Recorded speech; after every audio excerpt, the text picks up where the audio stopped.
Bonsoir, bienvenue en direct sur Public Sénat. Voici les titres du 22h ce soir. Comment calmer les inquiétudes des Français? C'est la lourde tâche qui incombe à Jean-Marc Ayrault ce soir alors que le cap des 3 millions de chômeurs a été franchi. Le Premier ministre intervient dans un climat anxiogène pour tenter de faire à nouveau la pédagogie de l'action du gouvernement. Alors, quelles annonces ce soir? Quel sera le visage du budget 2013? Analyse Jean-Louis Gombault. Et puis, rappelons que c'est un Premier ministre dont l'autorité a pu être mise à mal et qui tente de reprendre la main ce soir. Y parviendra-t-il? Élément de réponse avec Stéphane Rosès. Et puis dans ce contexte, certains appellent au sursaut. C'est le cas de notre invité ce soir. L'essayiste Nicolas Bavray lance un avertissement. Réveillez-vous. C'est le titre de son dernier ouvrage aux éditions Fayard. Constat, vous allez le voir, glaçant d'une France en déclin, mais tout n'est pas noir. Non, il y a de l'espoir, oui, mais si des réformes courageuses sont lancées. Le duel Fillon-Copé domine les journées parlementaires. UMP à Marcq-en-Barœul, dans le Nord. Poignée de main furtive, sourire un peu crispé. Les deux prétendants à la présidence du parti ont certes déjeuné autour de la même table. Mais les échanges, vous le verrez, entre les deux camps se font plus acides à moins de 2 mois de l'élection du chef de l'UMP.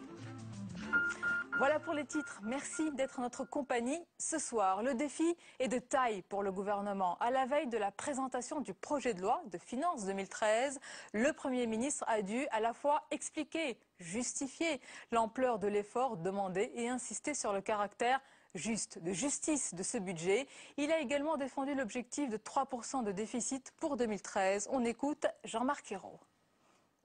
Moi, je ne veux dire stop à la dérive des déficits et de la dette. Nous sommes à 90% pratiquement de la dette de la richesse nationale. Si on ne fait rien cette année, si on n'atteint pas l'objectif des 3%, on passera à 92, 95. On va arriver à avec le président de la République et les ministres compétents, Pierre Moscovici et Jérôme Cahuzac, fait le choix d'une hypothèse de croissance réaliste, 0,8%, et atteignable. Et ce soir, le Premier ministre a également évoqué, bien sûr, le site sidérurgique de Florange, dont les hauts fourneaux sont en passe d'être abandonnés par ArcelorMittal. La mobilisation du gouvernement est générale pour éviter la fermeture, mais il faut bien dire, il n'y a pas d'annonce précise. Arnaud Montebourg a été chahuté d'ailleurs dès son arrivée sur le site. Face aux ouvriers, il affirme qu'un bras de fer est enclenché avec la famille Mittal. On voit tout cela avec Julie Hulin.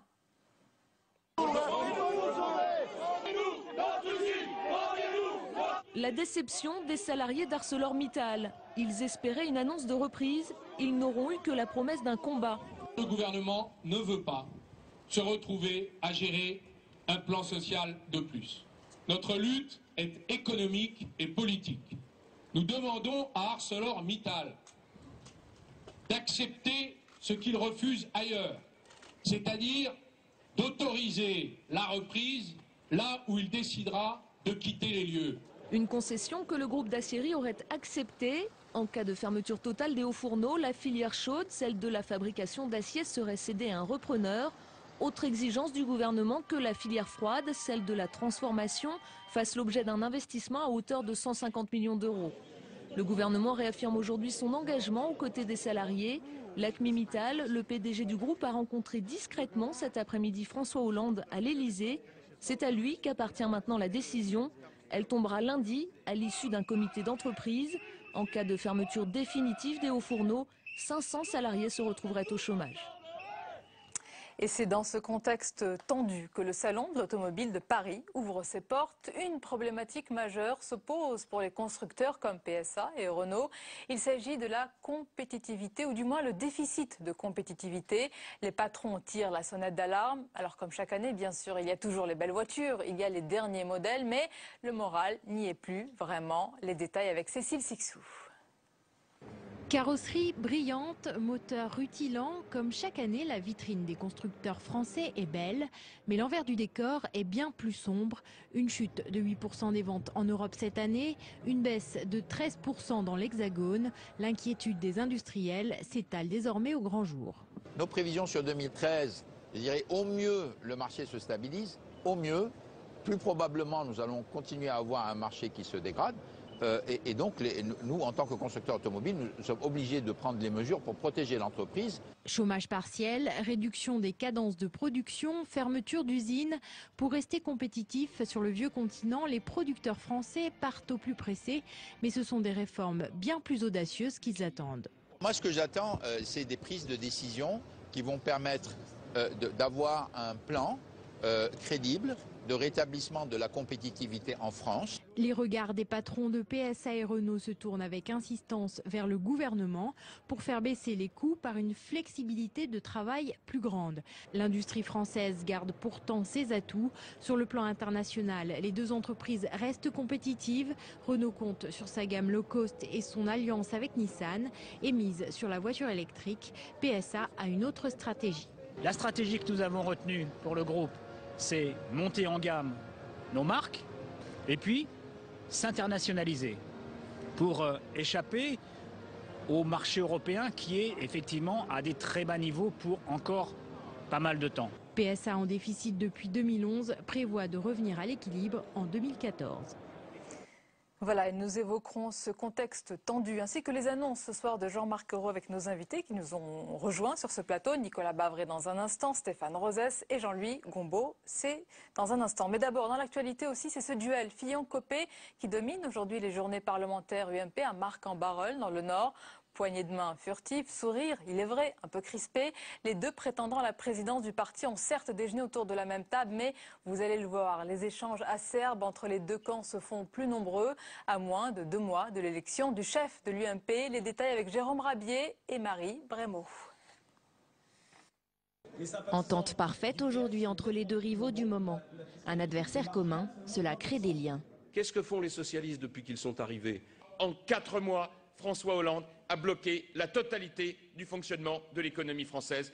Lors de cette journée parlementaire à Marcq-en-Barœul, tout est orchestré pour réunir la famille UMP. C'est une journée blanche.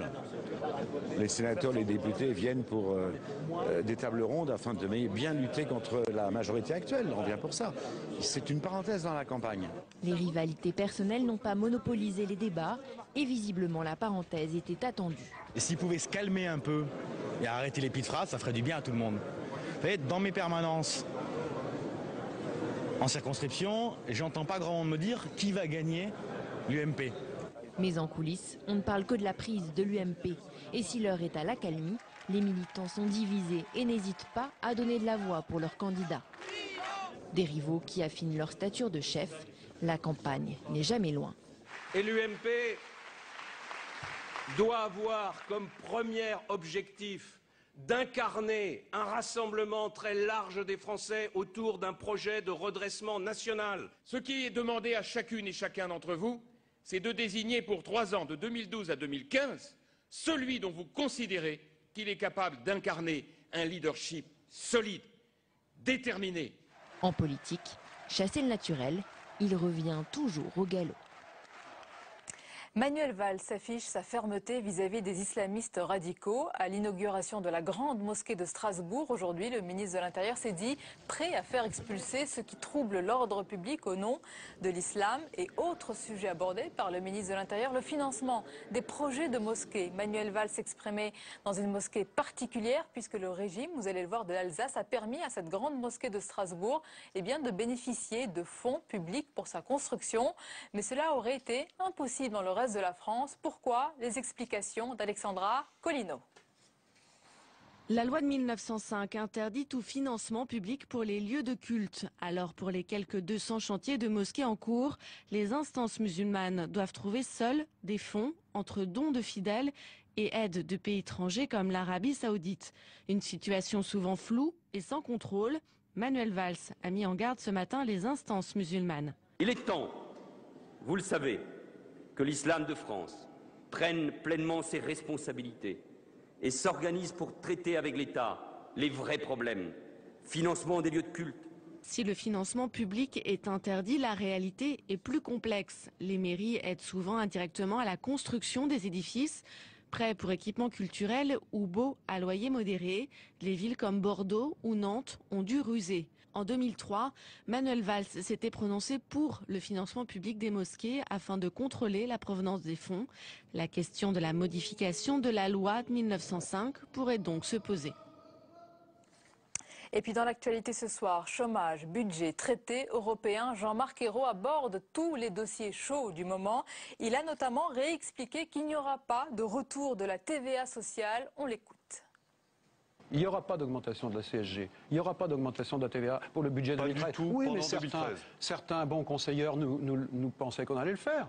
Mais parce qu'on ne va pas boucher les trous avec la TVA et avec la CSG. Ce n'est pas notre politique. Il y a des économies à faire, il y a des réorganisations à faire. Il ne s'agit pas de commencer par taxer. Il faut trouver des réponses. Et sur notre plateau, notre chroniqueur Jean-Louis Gombaud. Bonsoir Jean-Louis. Bonsoir Sonia. Stéphane Rosès, président de CAP et professeur à Sciences Po. Bonsoir Stéphane. Et l'essayiste Nicolas Bavray. Bonsoir. Bonsoir. Bienvenue, vous êtes l'auteur de ce livre dont nous allons parler longuement. Réveillez-vous aux éditions Fayard. Tout d'abord, Nicolas Bavray, ce budget 2013 tel que présenté, avec l'objectif finalement, ça y est, confirmé, de réduction des déficits 3%, est-ce que c'est un gage de sérieux ? L'objectif est tout à fait louable parce que de fait, chacun sait que le dernier budget en équilibre de la France remonte à 1973, que depuis 3 décennies, on a un système de croissance, une croissance qui progressivement a été maintenant réduite à 0 et qui n'était tirée que par la consommation, qui elle-même était financée par les transferts sociaux et par la dette publique. Donc il faut absolument en sortir. Maintenant, le chemin qui a été choisi, celui-là, je pense que c'est une impasse et que aucun des deux objectifs poursuivis par le gouvernement ne sera atteint, c'est-à-dire que vis-à-vis des marchés financiers et des partenaires européens, nous n'atteindrons pas les 3% de déficit et vis-à-vis des Français, il n'y aura aucune inversion de la courbe du chômage. Pourquoi ? Parce que il faut bien reprendre les choses un peu dans la durée. D'abord, les problèmes de l'économie française ne datent pas de la crise de 2007. Mais si on prend même 2007, c'est le seul des grands pays développés, en dehors de pays comme la Grèce. Mais le PIB français aujourd'hui est inférieur à ce qu'il était en 2007. Aujourd'hui, la production industrielle en France est inférieure de 10% à ce qu'elle était il y a 5 ans. Et quand on a vu les patrons de l'automobile appeler à faire de la compétitivité la priorité absolue, ils ont raison. Depuis 2011, notre économie est en croissance zéro. Quand on prend ce qui a été fait depuis 2011, les différents gouvernements, majorité de droite et de gauche, on a eu hors TVA sociale 19 milliards d'augmentation d'impôts par Nicolas Sarkozy et François Fillon.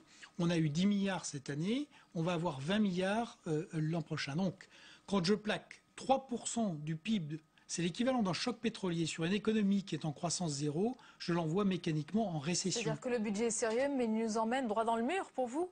À partir du moment où l'économie est en récession, il est clair qu'on aura des hausses de taux, mais on n'aura pas les recettes correspondantes. Et l'autre aspect qui est très important, c'est que comme on a mis plus de la moitié de tous ces prélèvements à la charge des entreprises, qui ont déjà le taux de profit et le taux d'autofinancement le plus bas d'Europe, on va mécaniquement en envoyer un certain nombre à la faillite. Et en tout cas, on est de fait en train de bloquer complètement l'activité économique. À un moment donné où il y a le double, j'allais dire, un double feu sur le plan de la compétitivité. L'Europe du Nord, l'Allemagne qui était déjà compétitive, mais ce que beaucoup ne voient pas aujourd'hui, c'est que l'ajustement des pays méditerranéens est en marche, que la balance courante de ces pays est en train de se redresser, que l'Italie... Donc nous sommes pris en étau. Absolument. L'Italie est déjà en équilibre commercial. Les gains de productivité l'an dernier, c'était 8% en Espagne, 5% au Portugal, 3% en Italie. Chez nous, c'est plat. Donc, il y a vraiment une erreur majeure. Première erreur, ne pas traiter le problème de la compétitivité, sachant que le cœur du problème français, c'est l'effondrement de la production. Deuxième erreur, faire 100% de l'ajustement par des hausses d'impôts. Aucune baisse de dépenses, parce qu'en fait, on a augmenté les dépenses de 10 milliards cette année, on les baisse de 10 milliards l'an prochain, ce qui veut dire qu'on reste étal. Deux grandes erreurs selon vous, Nicolas Bavray, Jean-Louis Gombaud. Est-ce qu'il y a au moins une chose positive, parce que Jean-Marc Ayrault et François Hollande en a beaucoup parlé, c'est l'effort partagé, c'est cette notion de justice. Ce budget, est-ce qu'il est juste? Est-ce qu'il ne touchera pas les plus défavorisés, les classes moyennes? Alors à cette question, on va quand même rappeler ce que dit M. Ayrault. À cette question, M. Ayrault dit que d'après les dossiers qu'on lui a remis, 9 Français sur 10 sont épargnés par les mesures. Donc en réalité, les mesures qu'on pourrait appeler difficiles, qui est contre les ménages, il faudrait vérifier la statistique qu'il a donnée ce soir, mais c'est en gros simplement un Français sur 10, un ménage. Et c'est vrai que sur le plan fiscal, essentiellement, c'est la hausse de la tranche à 45%, c'est sur 150 000 euros par part, c'est quand même des Français qui vivent plutôt bien. Mais on ne peut pas les qualifier simplement de riches. Ce sont des gens de couche moyenne supérieure. Donc voilà. Alors quand même, sur ce que dit, pour répondre à Nicolas Bavray, c'est vrai que dans les propos de ce soir, de M. Hérault, il n'a pas décrit ce que pourrait être un choc de compétitivité. Mais il faut quand même prendre sa méthode politique. Il a même eu du mal à prononcer le mot. Il a même eu du mal. Oui, en fait, il a quand même. C'est vrai, il a fini par le dire. Mais il faut quand même rappeler sa méthode. Son idée, évidemment, on peut dire qu'il perd du temps. Son idée, c'est que c'est un problème social tellement compliqué qu'il veut que les partenaires sociaux, qu'il souhaite que les partenaires sociaux se mettent d'accord sur ce principe-là. Et il souhaite un accord. Alors évidemment, si on n'arrive pas en accord sur cette question centrale que soulève Nicolas Bavray, bien entendu, c'est absolument décisif. Bon, si on n'arrive pas à un accord, on dira il a perdu 3 mois plus 4 mois, il a perdu, disons, à peu près 6 mois. S'il arrive à un accord sur un dossier aussi majeur, on pourra dire qu'il n'a pas perdu son temps et que, effectivement, s'il obtient un consensus social sur cette question décisive, moi je dirais bravo, parce qu'il aurait été le seul à pouvoir le faire. Alors, on va parler de différentes questions, on va parler aussi de l'aspect politique. Dans un instant, avec Stéphane Rosès, il y a un cas emblématique, aujourd'hui on en a beaucoup parlé, c'est le site de Florange d'ArcelorMittal. On va écouter ce qu'on a dit ce soir, le Premier ministre, justement.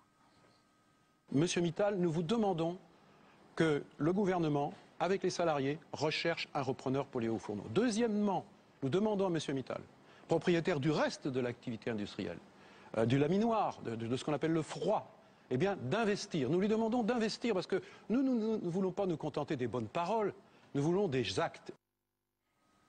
Nicolas Bavray, cette annonce de Mittal, cette confirmation intervient alors qu'on a appris, enfin on le savait, que la barre des 3 millions de chômeurs est dépassée maintenant. C'est une réalité sociale qui est très dure. Vous dites dans votre livre que le chômage permanent est un cancer qui ronge l'économie. Il est permanent, ce chômage ?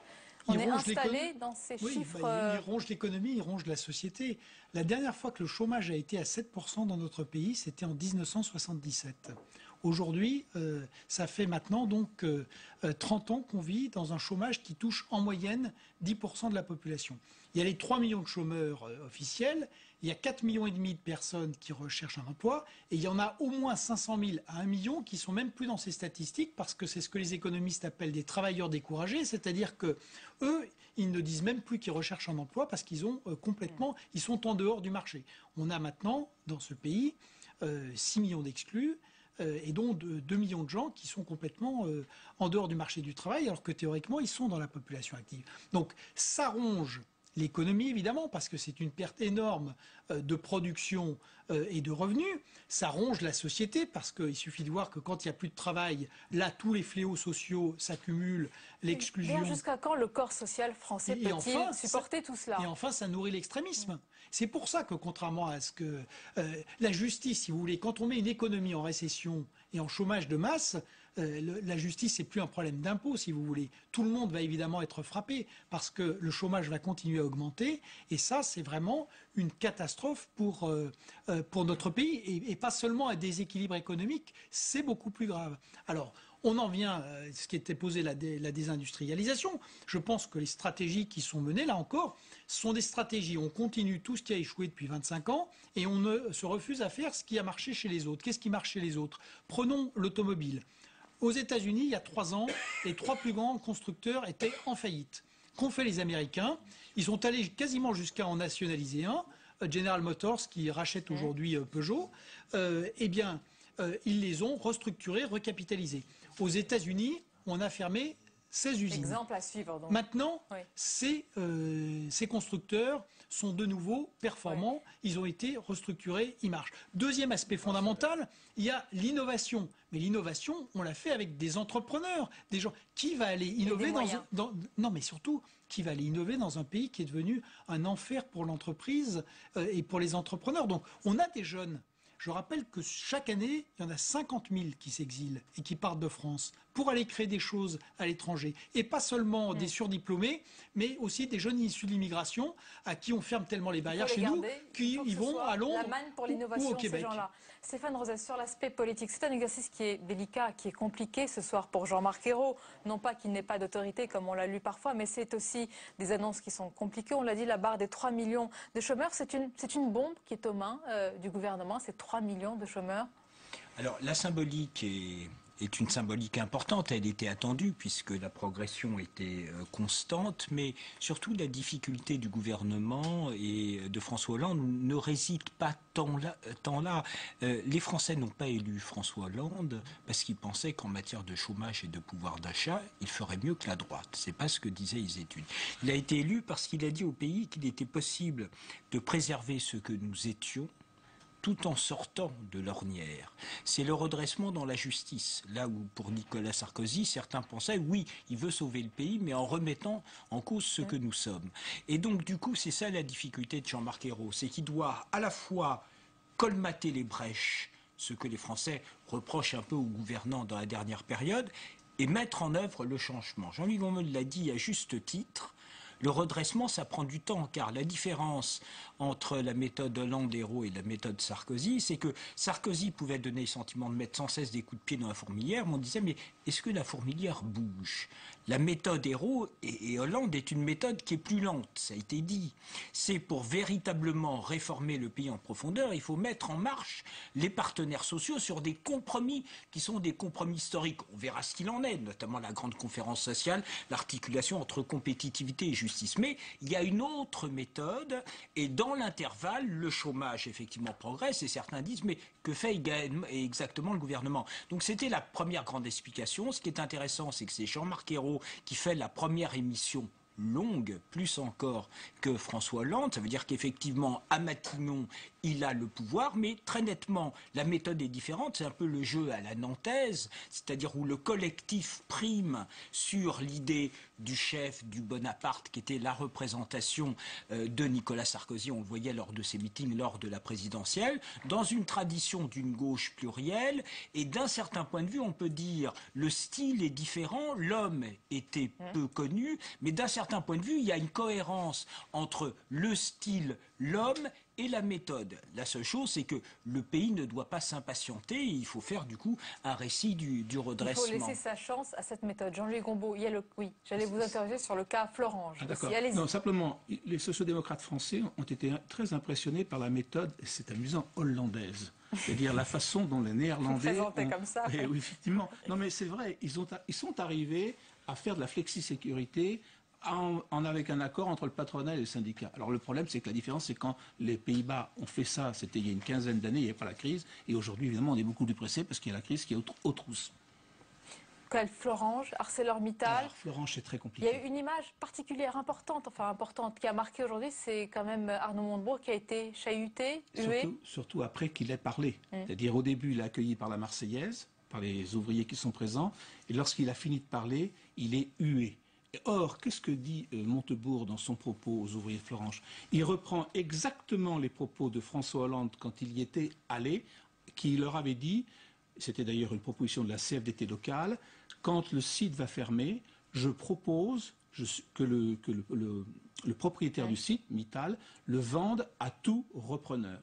Montebourg reprend ça, et les gens sifflent, c'est-à-dire qu'ils s'aperçoivent qu'en fin de compte, il n'y a pas là une solution. Pourquoi? Effectivement, pourquoi ArcelorMittal vendrait-il ces deux hauts fourneaux à un repreneur? Parce que son problème, c'est qu'il a des hauts fourneaux à Dunkerque qui sont très rentables, et il a un haut fourneau qui fonctionne très bien, mais qui est moins rentable, et il ne voit pas pourquoi on continuera à faire fonctionner ce haut fourneau au détriment de son autre haut fourneau de Dunkerque. Donc son intérêt, c'est certainement pas de vendre les hauts fourneaux. Donc il faudrait l'obliger à le faire. Mais comment obliger quelqu'un à vendre une entreprise dont il est propriétaire? Sauf si le repreneur est d'un fonds régional avec un autre type de financement et pas dans un mécanisme traditionnel d'actionnariat. Un autre problème, c'est que par ailleurs, faire ça dans une industrie qui est en surcapacité, de toute manière, c'est un non-sens.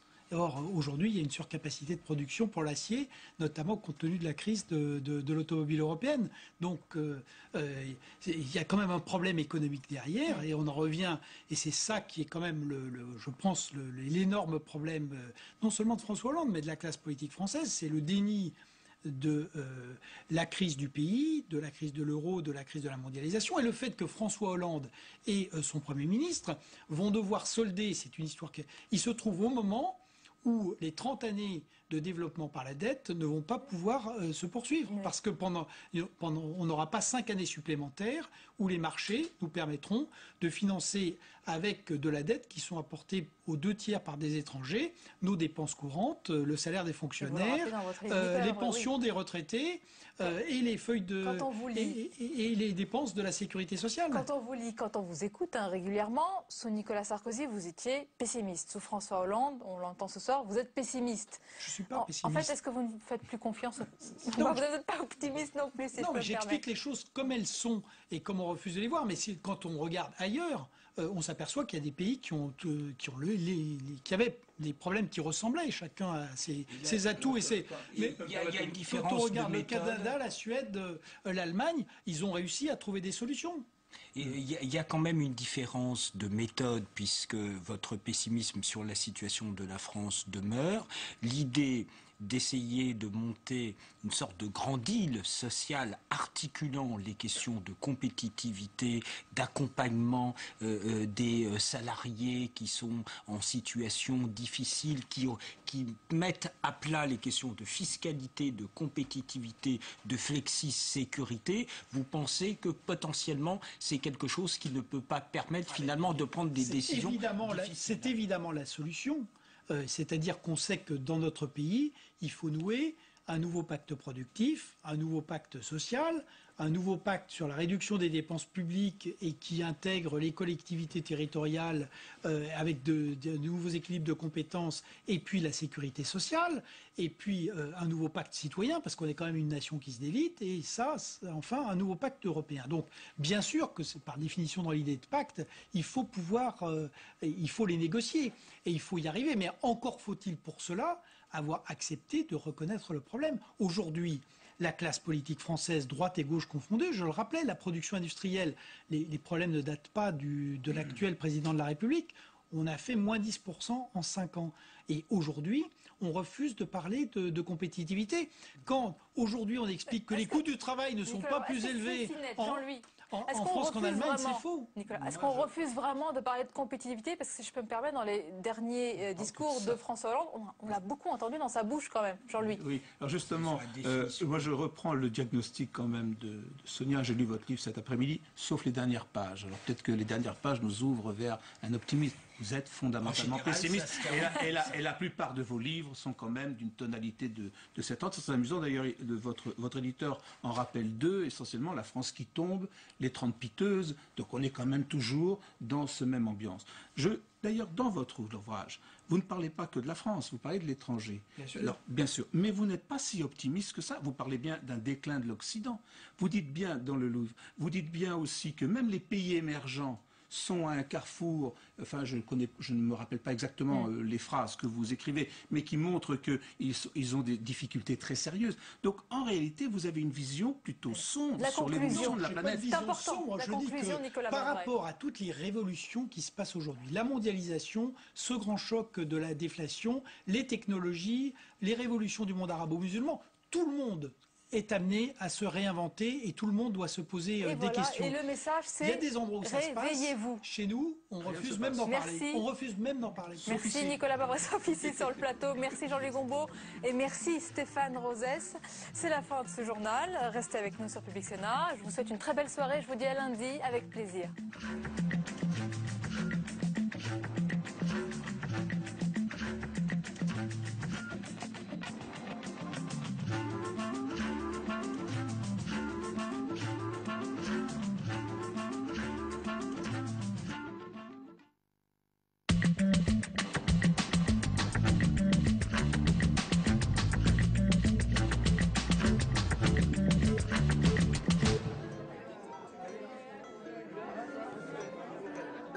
Après des mois de campagne et le soutien actif d'un Sénat à gauche, C'est l'heure de célébrer la victoire du nouveau président. Il y a du monde, hein? Ah tiens, François. J'adore les François. Au lendemain du 6 mai, on pense déjà à la composition du futur gouvernement. Écoute, ce matin, il te donne parmi les ministres. Oui, parmi. Je suis trop vieille. Certains sénateurs, des fidèles de François Hollande, rêvent d'être ministres. Des espoirs déçus, car dans le premier gouvernement Ayrault, une seule sera appelée. Madame Nicole Bricq, ministre de l'écologie, du développement durable et de l'énergie.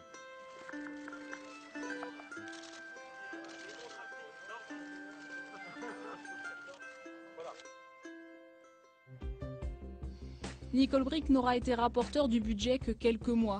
Première femme à occuper ce poste prestigieux. En pleine campagne présidentielle, elle fait adopter au Sénat le programme fiscal de François Hollande. Après 40 ans de vie politique, elle devient ministre pour la première fois. Être ministre, c'est toujours un CDD, hein? Chacun lui reconnaît sa rigueur, sa connaissance des dossiers, son franc-parler aussi. Une ministre inconnue du grand public, médiatisée malgré elle, après un changement de poste inattendu, un mois après sa nomination. Nous l'avons suivie dans ses premiers pas au sommet de l'État. Conception différente, nous le savons, selon les pays. Quand François Hollande l'appelle pour lui proposer l'écologie, c'est une surprise. Elle qui se voyait plutôt au budget, accepte au bout de 5 minutes. Pour la sénatrice, c'est bien plus une mission qu'une promotion. C'est surtout une responsabilité, parce que ce poste est important.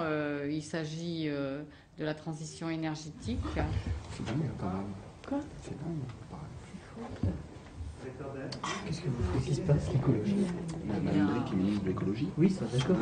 Elle est là. Ah, elle est là. C'est ça qui est la motivation essentielle. Bon. En la nommant, le PS montre sa volonté de ne plus sous-traiter l'écologie à ses alliés. C'est lui qui fera la passation, quoi qu'il arrive. J'ai pas de problème par rapport au nucléaire.